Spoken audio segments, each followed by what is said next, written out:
प्रभू येशूच्या गोड नावामध्ये आपणा सर्वांना सलाम.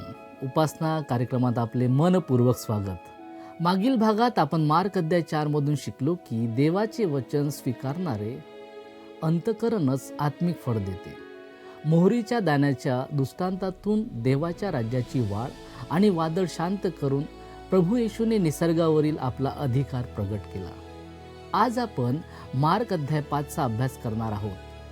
यात प्रभू येशू गदर प्रदेशातील भूतग्रस्त मनुष्याची सुटका करतो, रक्तस्रावाने पीडित स्त्रीला बरे करतो आणि याईराच्या मुलीला पुन्हा जिवंत करतो. या घटनांमधून आपण पाहू की प्रभू येशू दुष्ट शक्ती, रोग आणि मृत्यूवरही पूर्ण अधिकार असलेला तारणारा आहे. चला तर मग देवाच्या वचनाच्या अभ्यासाला सुरुवात करूया.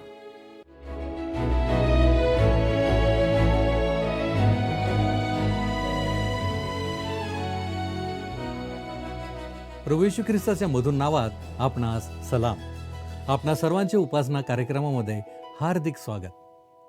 आजच्या कार्यक्रमात आपण मार्क शुभवर्तमानाच्या 5व्या अध्यायाचे अध्ययन करणार आहोत. या अध्यायातील आपले विषय आहेत गर्सेकरांच्या देशातील भूतग्रस्त, दुसरा विषय रक्तस्राव होणारी स्त्री आणि तिसरा येशू याईराच्या मुलीला जिवंत करतो, जी अलौकिक घटना आहे. आता आपण मार्क शुभवर्तमानातील एका अत्यंत महत्त्वाच्या अध्यायाकडे वळत आहोत. मला खात्री आहे की तुमच्यापैकी काही जण आता हसत असतील, कारण आपण अभ्यास करत असलेल्या प्रत्येक अध्यायाबद्दल मी असेच म्हणतो असे तुम्हाला वाटते. पण खरे तर जेव्हा आपण एखाद्या अध्यायाचा अभ्यास करत असतो तेव्हा तोच अध्याय सर्वात महत्त्वाचा असतो. हा अध्याय विशेष महत्त्वाचा आहे कारण मार्क शुभवर्तमान कृती आणि कार्यावर भर देणारे शुभवर्तमान आहे. इतर शुभवर्तमानांपेक्षा यात अधिक चमत्कारांची नोंद आहे.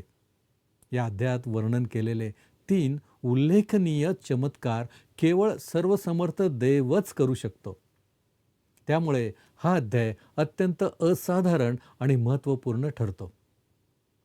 या भागात मी दुरात्म्याच्या आवेशाबद्दल किंवा दुरात्म्याने ग्रासलेल्या अवस्थेबद्दल अधिक सविस्तर चर्चा करणार आहे.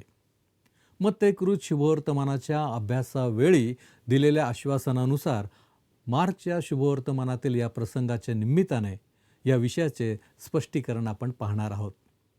या ठिकाणी आपण आपला पहिला विषय गर्सेकरांच्या देशातील भूतग्रस्त याबद्दल माहिती घेण्याचा प्रयत्न करणार आहोत. यासाठी आपण मार्काच्या शुभवर्तमानाचा 5वा अध्याय 1 वचन वाचणार आहोत. मग ते समुद्राच्या पलीकडे गर्सेकरांच्या देशात आले. प्रभू येशूने समुद्राच्या पलीकडे उपदेश करून लोकांना दृष्टांत सांगितले आणि नंतर गदारी लोकांच्या प्रदेशात गेला. हा प्रदेश यार्देन नदीच्या पूर्वेकडील असून पूर्वी गाद वंशाला देण्यात आला होता. गाद वंशाने देवाच्या इच्छेऐवजी स्वतःच्या पसंतीचा मार्ग निवडला होता. पुढे त्याच प्रदेशातील लोक डुकरांच्या व्यवसायात गुंतलेले दिसतात. या घटनेतून हे शिकायला मिळते की जेव्हा मनुष्य देवापासून दूर जाण्याचा मार्ग स्वीकारतो तेव्हा तो हळूहळू अधिकाधिक देवापासून दूर जात जातो. पुढचं वचन आपण वाचूया. 2रं वचन. आणि तो मचव्यातून उतरताच अशुद्ध आत्मा लागलेला एक माणूस कबरातून निघून त्याला भेटला. हा मनुष्य अत्यंत दयनीय अवस्थेत असला तरी तो एक मानवच होता. प्रभू येशूने त्याच्या बाह्यस्थितीकडे न पाहता त्याच्यातील माणसाला पाहिले. त्याचे वर्तन वेडेपणाचे आणि उन्मत्त असल्यासारखे दिसत होते, परंतु येशूने त्याच्याकडे दया व करुणेच्या दृष्टीने पाहिले. पुढं आपण जाऊया. 3 ते 5 ही वचनं वाचूया. तो कबरात राहत असे व त्याला साखळ दंडाने बांधून ठेवणे आता कोणाला शक्य नव्हते, कारण त्याला पुष्कळ वेळा बेड्यांनी व साखळ दंडांनी बांधले असताही त्याने साखळ दंड तोडून टाकले होते व बेड्यांचे तुकडे तुकडे केले होते आणि त्याला वठणीवर आणण्याचे सामर्थ्य कोणालाही नव्हते. तो नेहमी रात्रंदिवस कबरांमध्ये व डोंगरांमध्ये राहून ओरडत असे व दगडधुंड्यांनी आपले अंग ठेचून घेत असे. अशुद्ध आत्म्याच्या ताब्यात असलेल्या त्या माणसाची अवस्था अत्यंत दयनीय होती. तो कबरांच्या ठिकाणीच राहत असे. जे अशुद्ध आणि मृतदेहांमुळे अपवित्र मानले जात असे. त्याने सामान्य लोकांचा सहवास सोडला होता आणि मृतांच्या सहवासातच आपले जीवन व्यतीत करीत होता. मत्त्याच्या शुभवर्तमानानुसार तेथे आणखी एक मनुष्य होता, परंतु मार्क आणि लूक यांनी मुख्यतः एका व्यक्तीवरच लक्ष केंद्रित केले आहे. यावरून तो प्रत्यक्षात एकटाच असल्याचे दिसते, कारण त्याला कोणाचाही खरा सहवास नव्हता. त्याच्यामध्ये अलौकिक शक्ती असल्यामुळे त्याला साखळदंडांनी किंवा इतर कोणत्याही प्रकारे बांधून ठेवणे कोणालाही शक्य होत नव्हते. एखाद्या व्यक्तीकडे अलौकिक शक्ती असली म्हणजे ती देवाकडूनच मिळालेली आहे असे नाही. अशुद्ध आत्म्याच्या ताब्यामुळे तो मनुष्य रानटी झाला होता आणि कोणालाही त्याला आवर घालता येत नव्हता. तो स्वतःलाच इजा करून वेदना सहन करीत असे. स्पष्टपणे बोलू शकत नव्हता आणि केवळ आक्रोश करीत असे. त्याची अवस्था अत्यंत दयनीय व निराशाजनक होती आणि हे सर्व अशुद्ध आत्म्याच्या प्रभावामुळे घडले होते. पुढे आपण जाऊया. 6 ते 8 ही वचनं आपण वाचणार आहोत. येशूला दुरून पाहताच तो धावत आला व त्याच्या पाया पडला आणि मोठ्याने ओरडून म्हणाला, हे येशू, परात्पर देवाच्या पुत्रा, तू मध्ये का पडतोस? मी तुला देवाची शपथ घालतो, मला छळू नकोस. कारण तो त्याला म्हणत होता, अरे अशुद्ध आत्म्या, या माणसातून निघ. तो मनुष्य होता ज्याने येशूला नमन केले, त्यातील दुरात्म्याने नाही. तो येशूला घाबरत होता. त्याला आध्यात्मिक सिझोफ्रेनिया, स्प्लिट पर्सनॅलिटी म्हटले जाईल असे मला वाटते. कधी तो माणूस असतो तर कधी बोलणारा दुरात्मा. वचन 7 मध्ये ते अक्षरशः म्हणते, तू मध्ये का पडतोस? पुढं आपण जाऊया. 9 वचन. त्याने त्याला विचारले, तुझे नाव काय? त्याने उत्तर दिले, माझे नाव सैन्य, कारण आम्ही पुष्कळ आहोत. या माणसाचे उत्तर गोंधळात टाकणारे आहे, परंतु ते वाईट व्याकरण नाही. तो म्हणतो, माझे नाव आहे. तो मनुष्य बोलण्याचा प्रयत्न करीत होता असे सूचित करते, परंतु नंतर भूते ताब्यात घेतात आणि ते म्हणतात, आम्ही पुष्कळ आहोत. पुढं आपण जाऊया. 10 ते 13 ही वचने. आणि आम्हाला या देशातून घालू नकोस अशी तो त्याला आग्रहाने विनंती करत होता. तेथे डोंगराच्या कडेला डुकरांचा एक मोठा कळप चरत होता. तेव्हा भूतांनी त्याला विनंती केली की आम्ही त्या डुकरात शिरावे म्हणून त्यांच्याकडे आम्हाला पाठवून दे. मग त्याने त्यांना परवानगी दिली. तेव्हा ते अशुद्ध आत्मे निघून डुकरात शिरले आणि तो सुमारे 2000 डुकरांचा कळप तडक धावत जाऊन कड्यावरून समुद्रात पडला व पाण्यात गुदमरून मेला. या घटनेत भूतांनी एक विलक्षण विनंती करून डुकरांमध्ये जाण्याची परवानगी मागितली. येशूने त्यांना परवानगी दिल्यामुळे काही उदारमतवादी धर्मशास्त्रज्ञांनी त्याच्यावर टीका केली आहे. सौम्य येशू असा नाश करू शकत नाही असा आक्षेप घेतला. मात्र हा आक्षेप निराधार आहे, हे मूर्खपणाचे आहे. एकदा शिकागोमध्ये न्याहारी दरम्यान झालेल्या एका चर्चेत पूर्वी पवित्र शास्त्राच्या शिकवणीवर ठाम असलेल्या एका व्यक्तीने येशूने डुकरांचा नाश केला असेल यावर विश्वास नसल्याचे सांगितले. कारण ते त्याच्या मते येशूच्या दयाळू स्वभावाशी विसंगत होते. त्यावर मोशेच्या नियमशास्त्रानुसार इस्रायल लोकांना डुकरे पाळण्यास मनाई होती. तसेच या प्रसंगात नष्ट झालेल्या डुकरांची संख्या नोहाच्या जलप्रलयात नष्ट झालेल्या प्राण्यांच्या तुलनेत अत्यल्प होती, हे स्पष्ट करण्यात आले. चर्चेदरम्यान त्या व्यक्तीने स्वतः न्याहारीत डुकराचे मांस खात असल्याची बाबही निदर्शनास आणून देण्यात आली आणि त्यातील विसंगती हलक्या फुलक्या शब्दात दाखवून दिली. आता आपण पुन्हा भूतग्रस्ताच्या गोष्टीकडे येऊ. मी याबद्दल आणखी काही गोष्टी सांगतो. केवळ मार्कच नाही तर सर्व शास्त्र वचने भूतांच्या वास्तवाची निश्चित साक्ष देतात. जे पवित्र शास्त्राचा अधिकार स्वीकारतात त्यांच्यासाठी भूतांच्या वास्तवाचा स्वीकार करणे आवश्यक आहे.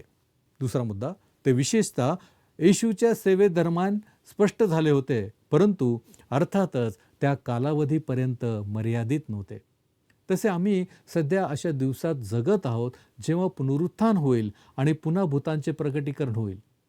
याची अनेक उदाहरणे देता येतील. तिसरा मुद्दा, काही विचित्र कारणास्तव ते मानवजातीमध्ये राहण्याचा प्रयत्न करतात. ते त्यांचे दुष्ट स्वभाव मानवातून प्रकट करू पाहतात. ते अत्यंत अस्वस्थ आहेत. हे वर्णन स्पष्ट आहे. लुकाचं शुभवर्तमान 11 अध्याय 24 या वचनामध्ये सांगितले आहे की मनुष्यातून अशुद्ध आत्मा निघाला म्हणजे तो निर्जल स्थलांमधून विश्रांतीचा शोध करत हिंडतो आणि ती न मिळाल्यास तो म्हणतो, ज्या माझ्या घरातून मी निघालो त्यात परत जाईन. हे सर्व दुष्टांचे, अगदी दुष्ट माणसांचे वैशिष्ट्य नाही का? दुष्ट स्वभावाची अभिव्यक्ती शोधण्याची चंचलता आहे. चांगले आत्मे कधीही पुरुषांचा ताबा घेण्याचा प्रयत्न करत नाहीत. पवित्र आत्मा हा एक अपवाद आहे आणि तो फक्त विश्वासणाऱ्यांमध्येच राहतो. परंतु ज्याप्रमाणे तो विश्वासणाऱ्यांमध्ये वास्तव्य करतो म्हणून भूते तारण न झालेल्यांना ताब्यात ठेवू शकतात. भूते तारण झालेल्यांना ताब्यात घेऊ शकत नाहीत. आपल्याला योहानाचं पहिले पत्र याचं 4 अध्याय 4 या वचनामध्ये सांगण्यात आले आहे की जगात जो आहे त्याच्यापेक्षा तुमच्यात जो आहे तो मोठा आहे. हेच कारण आहे की देवाच्या मुलाला भूतबाधा होऊ शकत नाही. 4था मुद्दा आपण पाहू. या घटनेत भूते रसातळापेक्षा डुकरांच्या कळपात जाणे पसंत करतात. हे लक्षात घेणे रोचक आहे. 5वा मुद्दा, त्यांना भूते नाही तर भूत म्हटले पाहिजे. त्यांच्या स्वभावामुळे त्यांना अशुद्ध आत्मे म्हणतात. 6वा मुद्दा, पवित्र शास्त्र आपल्याला त्यांचे मूळ देत नाही. आज मी जे काही बोलेन ते काही आधारावर असेल. 7वा मुद्दा, ते बरेच आहेत असे दिसते. 8वा मुद्दा, ते सैतानाच्या नियंत्रणाखाली आहेत. माझे असे मत आहे की जेव्हा सैतान पडला तेव्हा हेच देवदूत त्याच्या मागे गेले. आता हे म्हटल्यावर पुढे काही बोलण्याची आवश्यकताच नाही. 9वा मुद्दा, त्यांचा उद्देश मानवाचा पूर्ण विनाश हाच आहे. ते नक्कीच सैतानाच्या कार्यक्रमावर काम करत आहेत. 10वा मुद्दा, आजही भूतबाधा आणि सैतानाच्या उपासनेची उदाहरणे आढळतात. काही ठिकाणी महाविद्यालयीन विद्यार्थी आणि प्राध्यापकही अशा उपासनेत सहभागी होत असून त्यातून त्यांना काही प्रकारची वास्तविकता अनुभवायला येते असे ते सांगतात. मात्र महत्त्वाचा प्रश्न असा आहे की त्यांना नेमक्या कोणत्या प्रकारची वास्तविकता सापडते. 11वा मुद्दा, प्रभू येशू ख्रिस्ताचा भूतांवर अधिकार आहे. मला वाटतं हाच आपल्यासाठी मोठा धडा आहे. कोणत्याही आस्तिकाने भूतांविषयी भीती किंवा अंधश्रद्धा बाळगण्याचे कारण नाही. जर कोणाला त्यांचा त्रास होत असल्याचे वाटत असेल तर त्याने प्रभू येशूकडे सुटकेसाठी प्रार्थना करावी, कारण त्याच्या नावात भूतांवर अधिकार आहे. त्यामुळे त्यांच्या भीतीने जगणे हे प्रभू येशूवरील विश्वासाच्या कमतरतेचे लक्षण आहे. जर एखाद्याला वाटत असेल की भूते त्याच्यावर नियंत्रण ठेवू शकतात किंवा त्याला मार्गदर्शन करू शकतात तर त्याने योग्य समुपदेशन घ्यावे. हे नेहमी लक्षात ठेवावे की प्रभू येशू ख्रिस्ताची भूतांवर पूर्ण सत्ता आहे. जोसेफ ओडेल यांनी या घटनेवर समर्पक कविता लिहिली आहे. गर्सेकरांनी प्रभू येशूला त्यांचा प्रदेश सोडून जाण्यास सांगितले कारण त्यांना त्याच्यापेक्षा त्यांच्या डुकरांची अधिक काळजी होती. ही घटना आजच्या काळालाही लागू पडते, कारण अनेक लोक ख्रिस्ताचा स्वीकार करण्याऐवजी त्याच्यापेक्षा कमी मूल्याच्या आणि आध्यात्मिकदृष्ट्या हानिकारक गोष्टींना अधिक महत्त्व देतात. आता आपण रक्तस्राव होणारी स्त्री याविषयी थोडक्यात अभ्यास करूया. पुढील चमत्कार हा याईरच्या मुलीला जिवंत करण्याच्या चमत्काराशी जवळून संबंधित आहे. यासाठी आपण वाचूया मार्काचं शुभवर्तमान 5वा अध्याय आणि 21 ते 28 ही वचने. मग येशू मचवात बसून पलीकडे परत गेल्यावर त्याच्याजवळ लोकांचा मोठा समुदाय जमला आणि तो समुद्राजवळ होता. तेव्हा याईर नावाचा सभास्थानाचा एक अधिकारी आला व त्याला पाहून त्याच्या पाया पडला. त्याने आग्रहाने त्याला विनवणी केली की माझी लहान मुलगी मरायला टेकली आहे. तिने बरे होऊन जगावे म्हणून आपण येऊन तिच्यावर हात ठेवा. मग तो त्याच्याबरोबर निघाला. तेव्हा पुष्कळ लोक त्याच्या मागून चालले होते व त्याच्या भोवती गर्दी करत होते. आणि तेथे रक्तस्रावाने 12 वर्षे पिडलेली एक स्त्री होती. तिने बऱ्याच वैद्यांच्या हातून पुष्कळ हाल सोसून आपल्याजवळ होते नव्हते ते सर्व खर्चून टाकले होते, तरी तिला काही गुण न येता तिचा रोग बळावला होता. येशूविषयीच्या गोष्टी ऐकून ती त्या गर्दीत शिरली आणि त्याच्या मागे येऊन त्याच्या वस्त्राला शिवली, कारण ती म्हणत होती, केवळ याच्या वस्त्रांना शिवले तरी मी बरी होईन. आता येशू आपल्या प्रदेशात परत आला आहे. ही घटना सांगताना एक गोष्ट लक्षणीय आहे. लूक, जो स्वतः वैद्य होता, त्याने म्हटले की ती बरी होऊ शकली नाही. मार्क म्हणतो की तिला वैद्यांकडून खूप त्रास सहन करावा लागला आणि तिने आपली सर्व संपत्ती खर्च केली. यावरून आपल्याला दिसते की आज वैद्यकीय खर्चाचा जो मोठा प्रश्न आहे तो काही नवीन नाही. पुढे आपण जाऊया. 29 ते 31 ही वचनं आपण वाचणार आहोत. तेव्हा लगेचच तिचा रक्ताचा झरा सुकून गेला व आपण त्या पिडेपासून बरे झालो आहोत असा तिला शरीरात अनुभव आला. आपणामधून शक्ती निघाली आहे हे येशूने आपल्या ठाई लगेच ओळखले आणि गर्दीमध्ये वळून म्हटले, माझ्या वस्त्रांना कोण शिवले? त्याचे शिष्य त्याला म्हणाले, लोकसमुदाय आपणाभोवती गर्दी करत आहे हे आपण पाहता, तरी आपण म्हणता मला कोण शिवले? शिष्यांना हा प्रश्न खूप विचित्र वाटला, कारण संपूर्ण गर्दी त्याला रेटत होते, पण केवळ एकाच व्यक्तीने बरे होण्याच्या विश्वासाने त्याला स्पर्श केला होता. आजही अनेक लोक सहजपणे येशूचे नाव घेतात आणि त्याच्याविषयी बोलतात, त्यामुळे ते त्याला खरोखर ओळखतात असे वाटते, परंतु त्यांची ओळख बहुतेकदा केवळ बाह्य स्वरूपाची असते. याउलट ज्या स्त्रीने विश्वासाने येशूला स्पर्श केला, तिने खऱ्या विश्वासातून त्याचा अनुभव घेतला आणि आरोग्य प्राप्त केले. त्यामुळे केवळ येशूचे नाव घेणे नव्हे, तर त्याच्यावर विश्वास ठेवून त्याच्याकडे येणे महत्त्वाचे आहे. पुढे आपण जाऊया. 32 ते 34 ही वचने आपण वाचूया. मग तिने हे केले होते, तिला पाहण्यास त्याने सभोवार बघितले. तेव्हा ती स्त्री आपल्या बाबतीत जे काही घडले ते जाणून भीत व कापत त्याच्याकडे आली व त्याच्या पाया पडून तिने त्याला सर्व खराखुरा वृत्तांत सांगितला. तो तिला म्हणाला, मुली, तुझ्या विश्वासाने तुला बरे केले आहे. शांतीने जा आणि तुझ्या पिडेपासून मुक्त हो. ती 12 वर्षांपासून या अवस्थेत होती. तुमच्या लक्षात आले आहे का की ती लहान मुलगी ही 12 वर्षांचीच होती. 12 वर्षांच्या यातनांचा अंत आणि 12 वर्षाच्या अंधारात, मृत्यूच्या अंधारात प्रकाशाचे आगमन होत होते.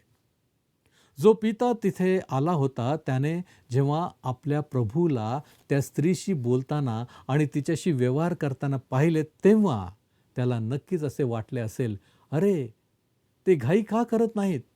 त्यांना माहीत नाही का की माझी लहान मुलगी घरी इतकी आजारी आहे की जर ते तातडीने निघाले नाहीत तर ती मरेल. आपल्या प्रभूने मुद्दामच तिथे जाण्यास विलंब केला. त्यांनी त्या स्त्रीला बरे केले आणि ते तिच्याशी व्यवहार करत असतानाच एक जण तिथे निरोप घेऊन आला आणि त्याने तो त्या पित्याच्या कानात सांगितला. यावेळेस आपण येशू याईराच्या मुलीला जिवंत करतो याबद्दल थोडक्यात पाहूया. यासाठी आपण 35 ते 40 ही वचने वाचणार आहोत. तो हे बोलत आहे इतक्यात सभास्थानाच्या अधिकाराच्या घराकडून काही माणसे येऊन त्याला म्हणाली, आपली मुलगी मरण पावली, आता गुरुजींना त्रास कशाला देता? परंतु येशू त्यांच्या बोलण्याकडे लक्ष न देता सभास्थानाच्या अधिकाऱ्याला म्हणाला, भिवू नकोस, विश्वास मात्र धर. त्याने पेत्र, याकोब व याकोबाचा भाऊ योहान यांच्याशिवाय कोणालाही आपल्याबरोबर येऊ दिले नाही. मग ते सभास्थानाच्या अधिकाराच्या घराजवळ आल्यावर ओक्साबोक्षी रडणारे व आकांत करणारे यांचा गोंधळ चाललेला त्याने पाहिला. तो आत जाऊन त्यांना म्हणाला, तुम्ही का गोंधळ करता व रडता? मूल मेले नाही, झोपेत आहे. तेव्हा ते त्याला हसू लागले, पण त्याने त्या सर्वांना बाहेर घालून दिले आणि मुलीचे आईबाप व आपल्याबरोबरची माणसे यांना घेऊन मुलगी होती तिथे तो आत गेला. तर येशू त्या घरी जातो आणि जे विश्वास ठेवत नाही त्यांना बाहेर काढतो. ते बाहेर गेल्यावर तो आत जातो आणि वृत्तांत आपल्याला पुढे सांगतो. वाचूया आपण 41 वचन. नंतर मुलीच्या हाताला धरून तो म्हणाला, तलिता कुम, याचा अर्थ, मुली, मी तुला सांगतो, उठ. तलिता कुम हा अरामी भाषेतील एक वाक्प्रचार होता, जो त्या लहान मुलीला समजला असता. ती तिची मातृभाषा होती आणि मला वाटते की त्याचे भाषांतर, बाळकोकरा, जागे हो, असे केले जाऊ शकते. तो तिला हेच म्हणाला आणि ही एक गोड प्रेमळ गोष्ट आहे. प्रभू येशूने वेगवेगळ्या वयोगटातील लोकांना, एका लहान मुलीला, नाईन येथील विधवेच्या तरुण मुलाला आणि लाजरसला मृत्यूपासून उठवले. प्रत्येक वेळी त्याने त्यांच्याशी बोलूनच त्यांना जीवन दिले. हे त्याच्या जीवन देणाऱ्या अधिकाराचे सामर्थ्य दर्शवते. ही लहान मुलगी जबाबदारीचे वय गाठण्यापूर्वीच्या लहान मुलांचे प्रतिनिधित्व करते असे मानले जाते. प्रभू येशूने तिला प्रेमाने, बाळकोकरा, जागी हो, असे म्हणत उठवले. ही घटना विशेषतः आपल्या लहान मुलांना गमावलेल्या पालकांसाठी मोठा दिलासा आणि आशेचा संदेश देते, कारण अशा दुःखाचा अनुभव अत्यंत वेदनादायक असतो. ज्यांनी आपली लहान मुले गमावली आहेत त्यांच्यासाठी ही आशा अत्यंत दिलासादायक आहे की एक दिवस प्रभू पुन्हा प्रेमाने म्हणेल, बाळकोकरा, जागा हो. तेव्हा कबरेतील त्यांचे शरीर उठवले जाईल. आत्मा गौरवशाली शरीराशी एकरूप होईल आणि विश्वासणाऱ्यांना आपल्या लहान मुलांशी पुन्हा भेटण्याचा आनंद मिळेल. ही घटना प्रभू येशूच्या सामर्थ्याची आणि पुनरुत्थानाच्या आशेची सुंदर साक्ष आहे. पुढे आपण जाऊया 42 आणि 43 वचन. आणि लगेचच ती मुलगी उठून चालू लागली, कारण ती 12 वर्षांची होती. तेव्हा ते अत्यंत आश्चर्यचकित झाले. हे कोणाला कळता कामा नये अशी त्याने त्यांना निक्षून आज्ञा केली आणि तिला खायला देण्यास सांगितले. हे व्यावहारिक नाही का? जर 12 वर्षांच्या मुलीला किंवा मुलाला झोपेतून उठवून बरे केले तर त्यांना काय हवे असेल? अर्थातच अन्न. म्हणून त्याने त्यांना त्या लहान मुलीला खायला देण्यास सांगितले. हे किती व्यावहारिक आणि किती अद्भुत आहे. माझ्या मते हे 3 महान चमत्कार मार्क शुभवर्तमानाचा महान संदेश प्रगट करतात. तो देवाच्या सामर्थ्यासह देवाचा सेवक आहे. तो कृतिशील मनुष्य आहे आणि तो सेवा करून घेण्यासाठी नव्हे तर सेवा करण्यासाठी आणि अनेकांसाठी खंडणी म्हणून आपला जीव देण्यासाठी आला आहे. या अध्यायात आपण त्याला 3 अद्भुत चमत्कार करताना पाहतो. तो गर्सेकर भूतग्रस्ताला बरे करतो. तो रक्तस्रावाच्या आजाराने ग्रस्त असलेल्या स्त्रीला बरे करतो. तो याईरच्या लहान 12 वर्षांच्या मुलीला जिवंत करतो. प्रियांनो, आपली वेळ संपली आहे. आपण येथेच थांबूया. यावेळेस आपण प्रार्थना करू. आमच्यावरती प्रीती करणाऱ्या आमच्या महान प्रेमळ परमेश्वरा, होय प्रभूजी, आज आम्ही जी तुझी वचनं आम्ही पाहिली, वाचली, ऐकली, त्याच्यामध्ये चमत्कार आम्ही पाहिले. होय प्रभूजी, ते सामर्थ्य तुझ्यामध्ये आहे. आणि होय बापा, आम्ही हा विश्वास ठेवतो तुझ्यावरती की हे कार्य करणारा तू आमचं जिवंत देव आहेस. होय प्रभूजी, आम्ही आमचं लक्ष तुझ्याकडं लावतो यासाठी की प्रभूजी आम्ही आमच्या जीवनामध्ये तू नेमून दिलेल्या मार्गावरती दृढतेनं चालावं.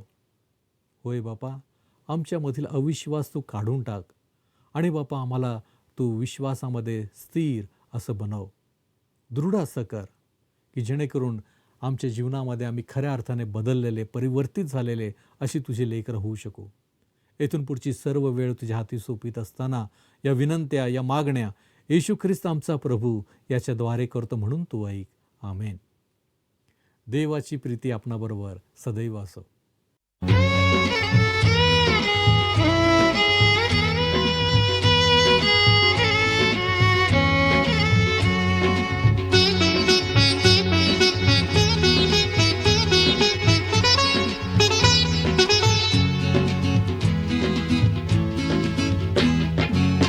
परमेशाला स्तवा निरंतर, परमेशाला स्तवा, परमेशाला स्तवा, परमेशाला स्तवा,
जगदीशाला स्तवा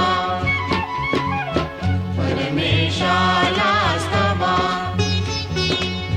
परमेशाला स्तवा निरंतर परमेशाला स्तवा परमेशाला स्तवा परमेशाला स्तवा.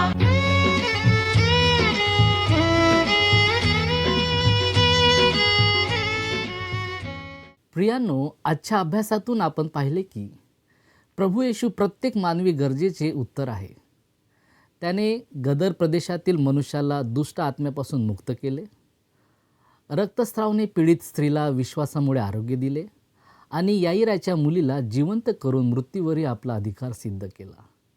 या घटनांमधून आपण शिकतो की प्रभू येशूसाठी कोणतीही समस्या अशक्य नाही. म्हणून प्रत्येक संकटात विश्वासाने त्याच्याकडे यावे, कारण त्याचमध्येच खरे जीवन, शांती आणि विजय आहे.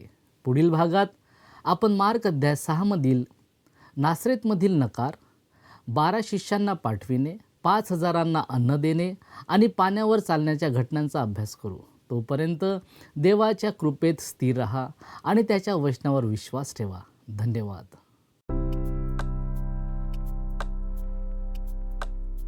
मागील कार्यक्रमातील प्रश्नाचे उत्तर आहे पर्याय ए. वाटेवर पडलेले बी खाणारे पक्षी म्हणजे सैतान.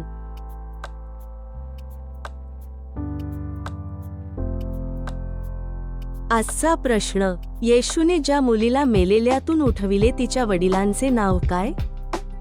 ए. लाजर, बी. याईर, सी. बर्नबा, डी. बारतिमय.